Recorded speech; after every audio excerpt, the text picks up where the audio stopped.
Sanjeev Katiyar sir को आमंत्रित करना चाहूंगी उनके वेलकम एड्रेस के लिए। A big round of applause ladies and gentleman, inviting sir for his welcome address.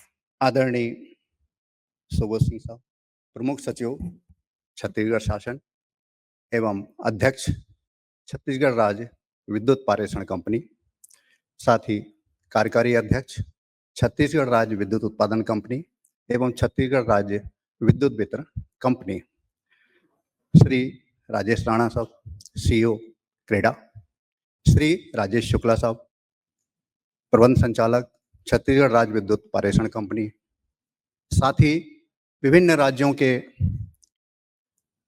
आमंत्रित हमारे विशिष्ट जन, जिसमें केंद्रीय स्तर के हैं, सीए से हैं, एनटीपीसी से हैं, सतलज जल विद्युत निगम से हैं और भी अन्य जो प्राधिकरण हैं, ऑर्गेनाइजेशंस हैं, आप सभी का स्वागत है, अभिनंदन है।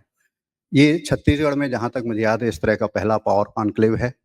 एक ऐसा प्लेटफॉर्म है जहाँ पे हम विचारों का आदान प्रदान करेंगे और साथ ही ये जो transition of energy, non fossil fuel से हम फोसाइल फ्यूल से नॉन फोसाइल फ्यूल की तरफ जो बढ़ रहे हैं, क्या चैलेंजेज हैं, क्या अपॉर्चुनिटीज़ हैं, और इसके बारे में चर्चा करेंगे। मैं थोड़ा सा ब्रीफ देना चाहूँगा कि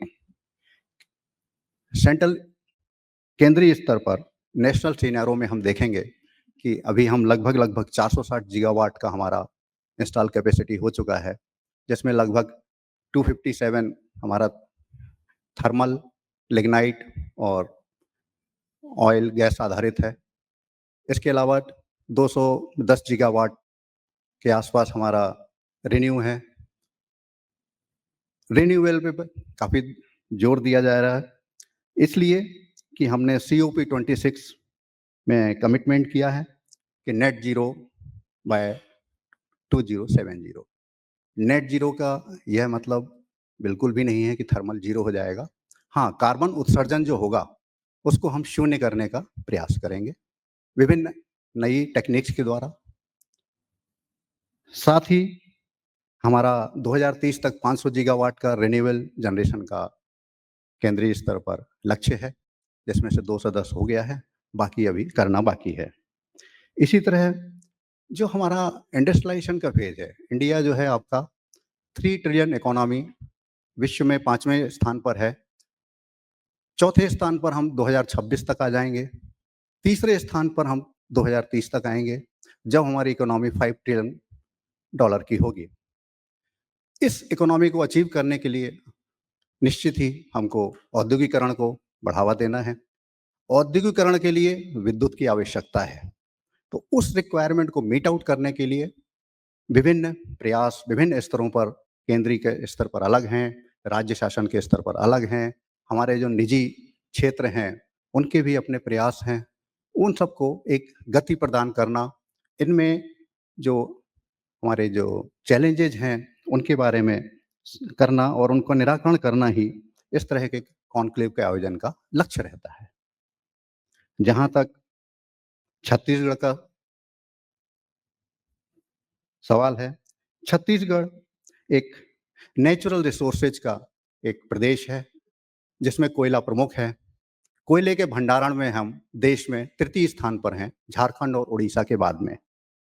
हमारा करीब 16% टोटल कोल का डिपॉजिट छत्तीसगढ़ में है और जिसको लगभग 57 बिलियन टन कह सकते हैं।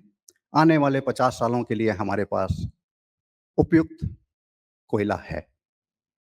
छत्तीसगढ़ पावर जनरेशन कंपनी एक यहाँ पर 2840 मेगावाट का हमारा ताप विद्युत है, 120 मेगावाट का जल विद्युत है और बाकी दूसरे क्षेत्रों में पंप स्टोरेज है, सोलर है, इनमें प्रयास जारी हैं रिन्यू एनर्जी के तहत में।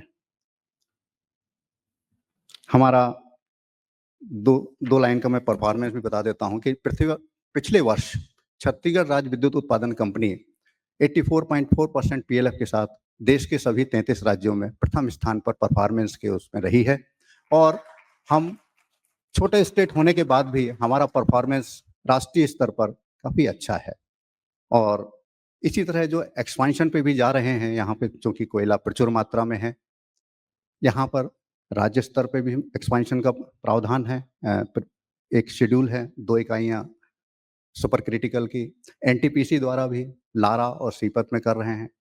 प्राइवेट क्षेत्रों में भी थर्मल के एक्सपेंशन आ रहे हैं। पंप स्टोरेज में भी काम कर रहे हैं। सोलर में भी चल रहा है। 1.6 गीगावाट के आसपास हैं और ये अल्टीमेटली 5 गीगावाट तक जाएँगे। इसी तरह विभिन्न क्षेत्रों में हम जो ट्रांजिशन ऑफ एनर्जी है, उसके तहत काम कर रहे हैं और इसके बहुत सारे चैलेंजेज़ हैं, जो हम आने वाले इसमें सेशंस में डिस्कस करेंगे। तो मैं सभी से मैं यही अनुरोध करूँगा कि अपने जो भी इस तरह के चैलेंजेज़ हैं या जो हमारी अपॉर्च्युनिटीज़ हैं यहाँ पर विद्युत क्षेत्र में आपके विभिन्न थर्मल हो, पंप स्टोरेज हो, सोलर हो या फ्लोटिंग सोलर हो या विंड बहुत ही मिनिमम पोटेंशियल है लेकिन है, उसमें आपके क्या यहाँ पर अपने स्थापित कर सकते हैं संयंत्र, इसके बारे में भी अपने विचार अवश्य रखेंगे। और थोड़ा-सा हम चूँकि आने वाले समय में सिर्फ़ या तो बिजली के वाहन होंगे या फिर हाइड्रोजन फ्यूल से चलते हुए वाहन होंगे, तो इसमें हमको थोड़ा बिहेवियरल चेंजेज़ की भी अपने विचार करने की आवश्यकता है कि हम प्राइवेट व्हीकल्स की छोड़ के मास ट्रांसपोर्टेशन की तरफ जाना पड़ेगा। आज नहीं, कल जाना पड़ेगा, लेकिन जाना अवश्य पड़ेगा। हमको बिल्डिंग्स के डिज़ाइन में बहुत सारे परिवर्तन करने पड़ेंगे। आपको ग्रीन एनर्जी डिज़ाइन, ऐसी बिल्डिंग्स डिज़ाइन करना पड़ेंगी जिसमें विद्युत की कम आवश्यकता हो। तभी हम इसको सस्टेनेबल एक एनर्जी उसकी तरफ ले जा पाएँगे। आप सभी का सहयोग इसमें अपेक्षित है। मैं पुनः आप सभी को धन्यवाद देता हूँ। Thank you very much. Thank you so much, Sanjeev Kumar sir, for his welcome address.